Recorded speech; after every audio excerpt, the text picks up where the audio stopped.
Good morning, Knicks Nation. Today is Monday. It is the 13th day of December 2021. I hope you had a good weekend. I hope you are healthy and COVID free. Please, prayers, thoughts for the people in Kentucky and several other states that were devastated by tornadoes this past weekend. Whole towns completely leveled. Please remember them as we're having fun with our New York Knicks. Please remember that real life is still going on and people are seriously being affected and hurt. Blessings upon those people that are out there, homeless, multiple homeless. And it's now December and it's cold out there. Please, whatever help you feel led to give, please give. I'm sure there's GoFundMe pages and what have you out there available. Blessings upon those working, the rescue workers, the first responders, the people in the healthcare field trying to save lives. Apparently at the same time this is happening, there has been apparently an uptick in COVID. I'm not sure I'm not a doctor. I don't know what it's related to, but I know that a lot of people are getting sick again.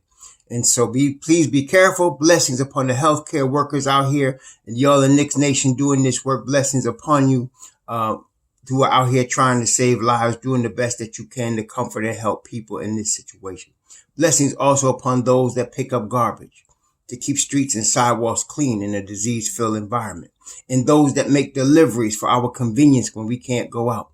Double blessings on those trying to help the victims and deliver the victims of prostitution. People that are purchasing the services don't realize a lot of the people they're purchasing it from are victims. They're not there because they just love to have sex with you for money. They're victims.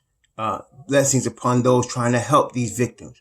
And of course, child prostitution. No child makes a decision to become a prostitute. And so blessings upon those victims and those trying to help them. Victims of pornography. Victims of child pornography. Blessings also upon those trying to help and the victims also of pedophilia and child molestation and human trafficking and sex slavery operations, and double curses. And I mean curses upon those that are the perpetrators that take advantage of these victims. Finally, blessings on the homeless. We already know there was nearly 600,000 people homeless before this past weekend. And with the things happening and the tornadoes hitting and who knows what else may come. There are more that are out here, and there are millions around the world in worse conditions, suffering as a result of homelessness. Blessings upon these people, for theirs is the kingdom, and blessings upon those that are trying to help in even a small way. So there was a basketball game in the midst of all of that, and that's why I like my Knicks channel. I use my Knicks channel as really a diversion for fun because there's so much things going on in the earth, and I like to do this just, so we could have some fun in the midst of all of this trouble. So there was a basketball game. Our New York Knicks lost to the Milwaukee Bucks 112-97 as expected. We weren't expecting. I think if you see my video from Saturday night when I got back from the funeral in New York, you know I was telling y'all it was going to be a miracle for the Knicks to win this game. And that was before we found out that Alec Burks was also going to be held out of health and safety protocols along with Obi Toppin, along with RJ Barrett.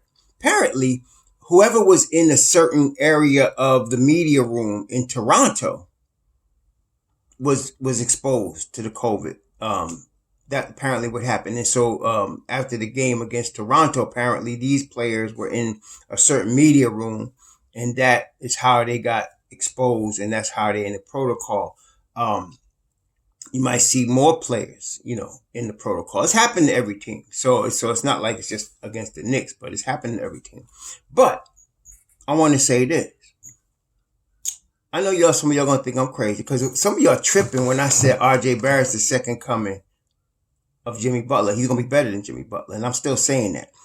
If you want to argue with me about it, I want you to first do this. Before you start running your mouth about things you didn't even look at. Go look at Jimmy Butler's stats in his first 3 or 4 seasons in the NBA. Look at his age, look at his minutes, look at his stats, and compare them to RJ Barrett. Okay? You'll see RJ's way ahead of him. Not only that, Butler was 22 when he came into the league and averaged about 9 points a game his rookie year. Barrett was 19. Okay, 19 is not even a man yet. 22, you're starting to mature and physically into a man. And so you look at them, and their games are very similar. Not extremely athletic, okay, strong, body strong, strong going to the hole, strong all around. And Jimmy Butler learned under Tom Thibodeau the defensive principles that makes him a two-way player today. He does not shoot right now. Look, just want to, and that's a general thing. I want to show y'all something because some of y'all are tripping, man. But as a general thing, if you look at the overall stats of the New York Knicks, look at their stats overall. All right, so right now, I was looking at 3-point attempts and 3-pointers made, right? Evan Fournier's he hits 2.5, let's call it 3 threes a game. He shoots 7 a game. He's shooting 38% from 3, which you would take. If you said before the season, Evan Fournier was shooting 38% from 3, you take that, right? And even in the midst of all of these troubles, RJ Barrett is shooting 35% from 3, which is, below where we'd like him, below the 40% from last year, but the year ain't over yet. And he's still shooting 35% from 3. He takes 5 a game. He makes 2. Okay. Julius is shooting 33% from 3, as is Quickly. Both of them shooting 33%. Derrick Rose is shooting 39%. And of course, Quentin Grimes is shooting 47%. More on him in a minute. Kevin Knox is shooting 38, and he hasn't gotten a lot of opportunities. Of course, Obi is shooting 20, but I think that'll get better if he gets minutes. Kemba was shooting 41. Alec Burks is shooting 42. So as a team, they're not doing too bad, in the 3-point area. And again, it's still early in the season, but don't tell me RJ Barrett is not on pace to be better than Jimmy Butler when you look at their stats. And of course, I will remember when Jimmy Butler was drafted. I remember when he came out of Marquette. I remember when he played with the Bulls. And he wasn't what RJ Barrett is now. He just wasn't. Okay. So when you got to look in development, see in New York, what we do again, I'm trying to bring some education. You got to remember as Knicks Nation who you are.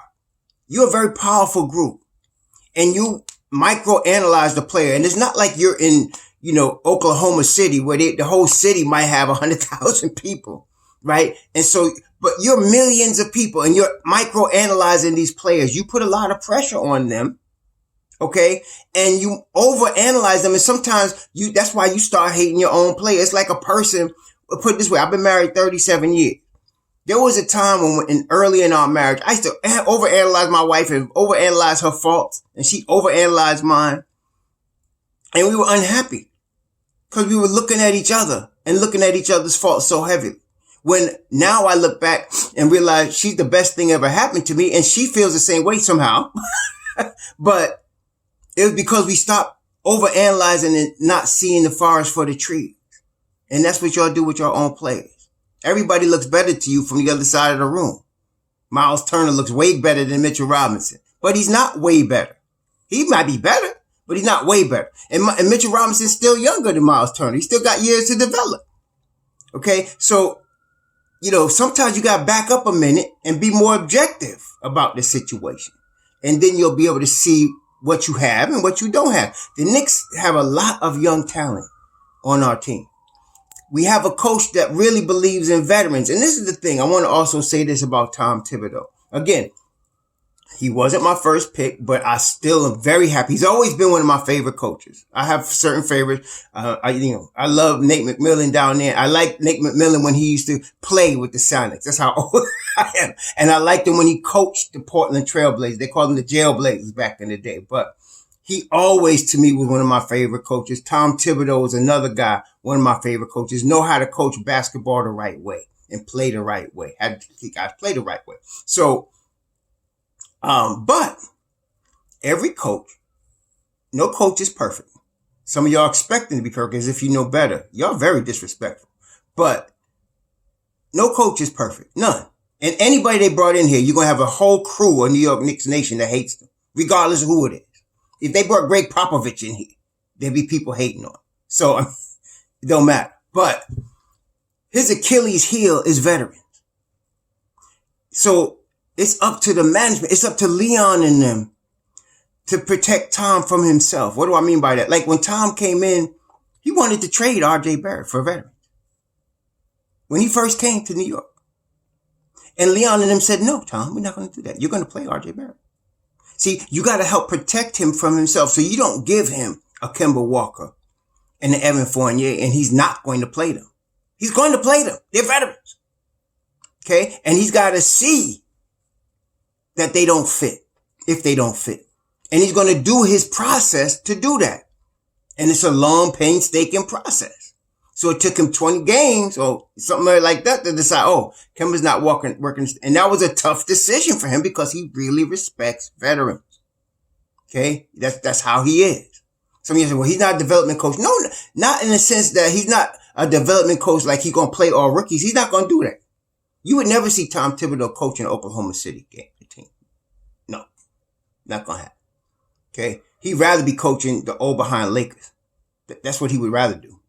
See, so you got to kind of, if you're a management, you got to know that, and you got to kind of protect him from himself. Now, I'm not trying to blame the Don. The Don has done, there's been no president of basketball operations like Leon Rose, to me, in the history of the New York Knicks. He's the best that we've had. Okay, he's the best that we've had. Okay, so I'm not even going to complain about him. He's in the team he has put together between the capologists, the scouting, he has done tremendous, so I can't, if you haven't been a long-term Knicks fans like I have, like some of y'all know, we haven't had management like this in a minute. I mean, anything close to this. Okay. New York is used to just bringing in big names and hoping they could just fix things instead of bringing in competence. Leon brought in competence. And I got again, James Dolan hired Leon Rose and let him handle things as he should have. And it's been pretty well. But everybody makes mistakes. And so Leon got to work with Tom. You could get a championship team out of Tom Thibodeau, but you got to work with him, and don't put stuff in front of him that he's going to mess up because he's going to play them veterans. Okay. That's number one. Number two, Julius Randle. We talked about Julius Randle multiple times, obviously. We know Julius Randle is not a number one option. I don't think that's earth-shattering news. He's not your number one option. He's robbing at his best. Okay? And part of the problem we're having right now with Julius, part of the problem, and I'm not saying it's all the problem, but part of the problem is Julius was signed to be the number one option. When Scott Perry went out there to California and signed him to that 3-year, $63 million deal, it was for Julius with the understanding that he was going to be the man. This was going to be his team. He was going to be the number one option. And Julius, to his credit, embraced that. He said, okay, I want New York. I'm going to do this. You know what? First of all, a lot of players say no to that because of some of us. Because of the media, because of guys like Berman. They don't feel like dealing with that. But he embraced it and he came. Okay, he came here. Now, and Steve Mills and Scott Perry brought him here. Now, we saw the first year was a complete disaster. The second year, under Tom Thibodeau, we saw an all-star Julius Randle, an all-NBA Julius Randle, a 40% three-point shooting Julius Randle, a defender Julius Randle. Of course, he still turned the ball over too much. We still seen it, but I myself expected, okay, he'll learn as that goes forward. He'll learn. One of the signs that it's not that he doesn't learn, it's just that who he is this year. He'll sit in the press conference and tell you, we got to limit our turnovers. We got to be better on defense. And then he'll go out to the court and turn the ball over 7 times. That's telling me what we're seeing is him reaching pretty much what he is. What you saw last year is the best of a Julius Randle, and that could possibly happen. One of the problems we're having this year is that he's signed to be the man, okay? But he really shouldn't be the man. That's the problem. And right now, you're seeing a situation where he's hesitant because he sometimes, like for example, I'll give you an example. Yesterday, Quentin Grimes is lighting it up yesterday, right? We all saw that. Quentin Grimes, we're going to talk more about him, but Quentin Grimes is lighting it up yesterday. So what you would expect, right? I mean, what you would expect, and tell me if I'm incorrect on this, but as a basketball observer, what you would expect is for them to be now looking for Quentin Grimes. You want to see them setting all kind of screens for him. You want him running off of screens. You want him to get as many shots as you can. He's the hot hand. And why? Because obviously he was hot, but also if he's shooting that well, he's going to draw attention. And that's going to open the floor up for everybody else, including Julius Randle. So that if he's shooting like that, you use that. So that if they don't respond, I mean, yesterday the cat was shooting, lights out from 3, lights out, period. So and he's a playmaker as well. So he's going to draw attention, and then you're going to open the floor up for D Rose, for Julius Randle, for whoever's on the floor. But they didn't do that. Instead, he had hit 2 out of 3 or 3 out of 4 or something. Then all of a sudden, Julius decided, I'm going to bring the ball up. And I saw Derrick Rose was there ready for the ball. No, he stepped in and said, I'll take it. Proceeded to dribble the ball up, dribble into double team, turn it over. So he said, okay, Julius, enough of that, right? Next time down, same thing. And you're like, what's going on here, man? And then there's times when he has open shots and he doesn't take them. It's almost like he's confused about his role, because he realizes, in my view, okay, maybe I'm not the man on this team, or maybe I am. He's not sure.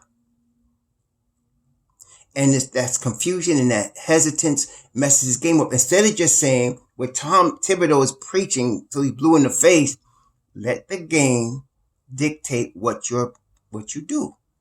If you see a double team, get rid of the basketball. Don't force anything. Instead of just playing that way, he's trying to decide, should I try to take over? And that's not the thought process. It's not the thought process. The thought process is, what do I have? What's available? I see Quentin Grimes open. Let's keep handing him the basketball. Let's have him moving. Instead, you saw when he did that, that crushed the flow of Quentin Grimes right there. They crushed it. Quentin Grimes ended up standing in the corner waiting for the basketball the rest of the game. Okay? And you don't want that. Okay? So that's a problem. That's a problem. So now the Knicks, again, they have to decide what they're going to do. Realistically, I don't think they're going to trade Julius Randle.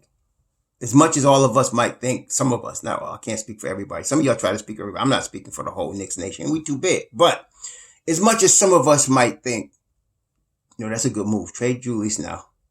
He's all NBA. He's a top 25. Philly's looking for a top 25. Let's get Ben Simmons in here. As much as that might make sense, I would think it would be a miracle if it happened, because the Knicks are committed to Julius, and that's good. You want your team to start committing to players like RJ. You want to commit to development, commit to guys you want to build around, but Julius is not a number one option. He's just not. And we need, and RJ is coming. He's going to become the number one option eventually, but not right now. Okay. And here, what do we have left today? We have the reincarnation of Allan Houston that we saw yesterday. A reincarnation of Allan Houston. Allan Houston 2.0. That's what we saw. This is the first time the kid gets time, and he was shooting the lights out. Now, this is not, so those of us that were following him from the draft process, this shouldn't be surprised. It wasn't surprising to me, because I watched him at Houston. I looked at all the videos from Houston. I looked at him in the combine, and he did the same thing. Once he realized, because, when he was at Kansas, he was drafted to be a point guard. He was not a point guard. But when he went into that shooting guard role, everything opened up, and then went playing under Calvin Sampson and learning the defensive side of the basketball. You saw that at Kansas. In the combine, whatever minutes he got in the combine, he would all of a sudden lighting it up. Okay. So, and then of course, we saw in the summer league, same thing. Okay. If a cat can shoot, he can shoot. Right? The Tyler Heroes are like that. Sometimes you don't know if it's going to translate. Like your Jimmy Fredette. Like, he could shoot too, but he couldn't shoot in the NBA. Sometimes it just doesn't translate because they don't have the same time to get off. The defense bothers them, the speed of the game. Sometimes you don't even know until you get into the NBA speed whether they'll be able to do that. But obviously with this kid, no, he can shoot it regardless. Wherever on the planet, whatever court it's in, if it's a hoop in the basketball in the basket, he's going to hit it. Okay? Okay. That brings us to a dilemma. He should be starting. Now, why? I'm not saying everybody that just scores 27 points should be starting. I'm not talking about that. In terms of his defense, in terms of his IQ, and his shooting, he should be in the starting unit. Okay, he should be in the starting unit. Now, if you want to keep Julius, you're going to have Julius, Grimes, Burks, okay, RJ, and Nerlens Noel, because we're going to bring Mitchell Robinson off the bench. That's a really good defensive starting five. That's a defensive starting five. What would you do with Fournier? Well, I really don't know what we're going to do with Fournier. I don't know. I'm thinking that's another trade bait to me. I don't know how you could, because he's basically, Fournier is on a 3-year, $54 million deal. That's a tradable contract. Matter of fact, all the contracts, Fournier, Burks, who else? Gibson, you don't want to trade Gibson, but I'm just saying these are tradable contracts. Nerlens Noel, you could trade all of them. You could trade all of them very easily. Leon was smart in putting these contracts together. The longest one is 4 years. He really 3 years, $54 million. That fourth year that everybody keep bringing up, that's a team option. That don't mean that's not guaranteed for him. So we could trade Fournier, because I'm thinking you really want, if you're going to start Burks now, you're going to have Burks, Grimes, Barrett, Randle, and Noel. That's a much better defensive team right there. That's a team that will run people off the 3-point line. That's a team that will stop the point of attack into the lane. And now you keep your second unit, which is dynamite, with D Rose, IQ, Obi Toppin. You keep that dynamite that you got in that second unit in Mobb Deep and Mitchell Robinson. You keep that intact. That's a dynamite second unit. I know some people are clamoring for Derrick Rose to start, but this ain't high school. This is the NBA. You play 82 games. Tom Thibodeau plays his starting unit 25, 30 minutes. Derrick Rose will break down. He will lose out of gas before the end of the season. You do that. Don't start looking at his age and comparing him to other players. He can't do it. But he can come off the bench with Mobb Deep. And he actually, if you listen to him, he'd rather do that. Because he knows he's dynamic and he's best for the team coming like that. But okay. Now, I told y'all, if y'all, some of y'all that's follow my videos, it was weeks ago. I said, if you put Grimes in the rotation, there's going to come a game where he's going to hit 5 or 6 threes. And then Tom's going to have to make a decision. I told y'all that. Well, it was yesterday. Let me tell you something else. You're going to see a Deuce sighting. And when Deuce gets that opportunity, he's going to do the same thing. And you're going to see Deuce do the same thing and force another decision, which is good. So we weren't expecting to beat Milwaukee yesterday, especially then all of a sudden Alec Burks was out. We had a shot if Burks was going to play, but now Alec Burks was out, and that was that. But that just opened up the door for us to see the talent that we got in a Quentin Grimes. So we got, like I said, this draft was full of nuggets, man.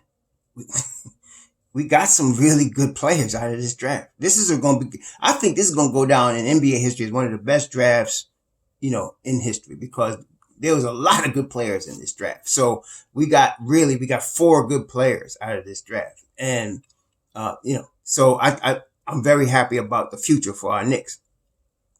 So now, like I said, Leon and them got to make decisions. And they got to really make the decisions. Tom is not going to sit Julius Randle. He's not going to sit Evan Fournier. I don't think he is. Not when Evan is shooting 38% from 3. He's not going to sit him. Okay? And he's not going to sit, and he shouldn't, RJ Barrett. He's not going to do it. But you need to put Quentin Grimes in that lineup. He needs to be there. The Knicks, this is now the 13th, starting Wednesday, teams could start trading the players they signed in free agency. I don't know what's going to happen, but I think we can all agree the Fournier-Kemba signing has not worked out. It's not brought us forward the way we thought it was going to. It just hasn't. Now, at first we could say, well, we needed 20 games. Okay, now we got the 20 games. We got 20, what? We got 27 games, 26 games now, something like that. So we seen this is just not working out. It's not going to get any better. I don't see that particular version getting much better. Okay. Fournier is averaging 12, 13 points a game, shooting 38%. That's about what you're going to get from him. Julius needs a steady lineup of defenders that respect him, and he needs to get better. Never mind calling for the ball out of the blue, dribbling it up out of the blue, trying to dribble into two. He's going to do that if you allow him. Now, that's on Tom to rein him in. Some of y'all think Tom don't talk to him. I'm telling you, Tom does. This is a difficult nut to crack. He can't sit him. Okay? So he can tell him till he's blue in the face, Julius, stop dribbling into triple teams. And that's not going to stop him from doing it. See, y'all thinking this is high school or college where, guy don't listen to you, sit him. This is the NBA. This cat's on a $117 million deal. He's not going to sit him. So he can just keep talking to him behind the scenes. I think Tom's being really cool about it because he's not calling him out by name in the media. He just said, like he said yesterday, in the first half, the turnovers killed us. Julius had 7 turnovers. Grimes had 5, but Grimes was new to the starting unit. Julius is doing this with regularity. Okay, so I don't know what's going to happen going forward. Like I said, the next shoe to drop, you're going to see like something's going to happen. And you're going to see Grimes have to get some minutes. And when he does, like you saw with Quentin Grimes, you're going to see McBride get some minutes like you did with Grimes yesterday. Grimes said 10 minutes before the game, he found out he was going to start. In other words, if Burks was available, they wouldn't have started Grimes. And you wouldn't have saw that 27 points from him. Okay. There's going to come a time. It's a long season where you're going to get a deuce sighting. And he's going to do what Grimes did. He's going to do that. He's got that ability. Okay. And so there's be more decisions to make. So all of this, the season is not over. It's a long way from over. We're only 20, we're not even 30 games yet. So we got to continue to see what's going to happen. I'm not sure now how this is going to work out. Honestly, I thought that Fournier and Kemba would have been better, especially Fournier. I wasn't sure about Kemba because look, it's obvious. Boston's traded him to Oklahoma City. Oklahoma City bought him out. That's got to tell you they're seeing something. All right? Pay attention. That's got to tell you they're seeing something. So I was like, okay, if Kemba is Kemba, we're going to be good. And I thought, if Kemba's not Kemba, then you know what? Tom's going to sub him out, put in somebody that could play. We got a lot of other guys, and we'll be fine. And that's what he did. But Fournier's not the guy. He's not even a second option. He's a third or fourth option, really. He can be a second option sometimes, but it's inconsistent. For 54 million, we could do better. Okay, so we could do better on our own team. Obviously, we know now about Quentin Grimes. So I don't know what's going to happen. I think some movement needs to be made. I can't tell you what the movement is because I'm not Leon Rose, but I think if Quentin Grimes is in that starting lineup, even you keep Alec Burks and everybody else the same, when you put Quentin in there for Fournier, we take a step forward. Okay, we take a step forward. So we'll see what happens. That's on Leon. It's not even on Tom Thibodeau. That's on Leon because Thibodeau's going to keep playing Fournier. That's just him. He's a veteran. That dude's a veteran. Okay, Thibodeau's going to keep playing him. So it's up to Leon to decide, okay, what are we going to do here? And I trust Leon. I trust Leon and that crew. They're going to make the right decisions. Okay, I'm not going to, second guess them. So, let's just see how this plays out. I don't know what's going to happen now. I know what would happen if we did put Grimes in there for Fournier. The Knicks would really start to gel later on in this season. I don't know what's going to happen now. Fournier's going to do what he's been doing. What have we seen? Some games 27, 32 points, some games 6 and not existent. Sometimes playing good defense, sometimes getting destroyed. You're going to see that. That's him. That's him. That's what he is. Okay. So I thought we were going to get a little bit better, a little bit more than that, but that's not what we get. We getting what we see. What you see is what you get from Evan Fournier. Okay. And I'm not saying he's no scrub now. He's an NBA player. Got to be good to play in the NBA. And he's been there 10 years. Quentin Grimes is better on both sides of the basketball. Quentin Grimes is better. He's just a better basketball player. And that's saying something. Quentin Grimes is a better basketball player than Evan Fournier. Okay, just telling you. So, we'll see. I had some cat jumping on me. Y'all, one good game, ready to make a change? No. I've been watching this kid from Houston. It just happened yesterday. What we expected, like I said, go back, look at the video. I said, one day they're going to have to play Grimes. And when they give him that time, you're going to see him hit 5, 6 threes in the game. And yesterday he hit 7. Okay. Cause it's there. And I'm telling you right now, give Deuce some time and eventually you're going to have to do that. Circumstances in the long season, you're going to see Deuce get some minutes. You're going to do the same thing. That's what kind of talent we got. And I'm excited about that. 3 or 4 years from now. We're going to be rough. There's going to be hell to pay when you come to Madison Square Garden. Let's just let this play out. Let Tom keep this squad. And when we youngins become vets, which is happening right in front of us, we're going to be good to go. But right now, we got to see what they do. If we do get a Ben Simmons, I'm not giving up none of my nuggets for Ben Simmons. I'll give up Julius. I'll give up Fournier. I'll give up Kemba. I might want to give up one of the, either one of the Noel or Burks. I don't want to give up Burks either, but I'd rather keep him. He's just that utility fourth quarter money dude.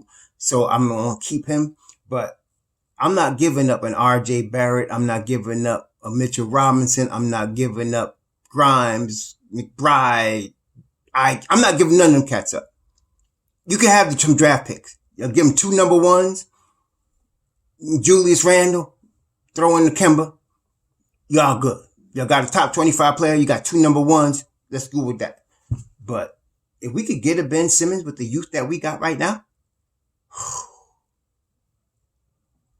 Ben Simmons is a former defensive player of the year. He may not be able to hit a foul shot, but this cat will lock you up. Ask RJ Barrett. He knows all about it. Anyway. Please have a good and safe Monday. Please continue thoughts and prayers for the people that got destroyed out there in Kentucky in the Midwest. Towns got destroyed. People's lives destroyed, and there's more to come, unfortunately. That's the way of the world right now. Be safe out there. People getting stabbed on subways. Things going crazy out there right now, y'all. Watch your back. I'm praying for y'all all. Please be safe. Shalom.